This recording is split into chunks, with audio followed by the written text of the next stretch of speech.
కష్టమైంది, కానీ సాధించాల్సిన అవసరం ఉంది.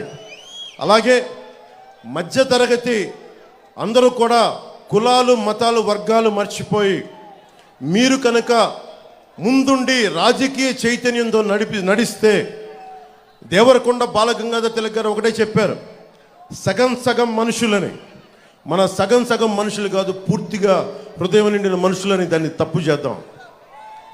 దాన్ని అది కాదని చెప్పి పూర్తి స్థాయిలో, ఎందుకంటే శ్రీమంతుల నైతిక వర్తనకి, స్వేచ్ఛా వర్తనకి నైతిక భాషను చెప్పేవాళ్ళు సగం మనుషులని దేవరకొండ బాలగంగాధర్ తిలక్ చెప్పారు. ఇక్కడ శ్రీమంతులనే పదం బదులు జగన్ అనే వ్యక్తి ఎంత దోపిడీ చేస్తున్నాడో మనందరికీ తెలుసు. ఇక్కడున్న మా మంత్రి ఎంత దోపిడీ చేస్తున్నాడో తెలుసు.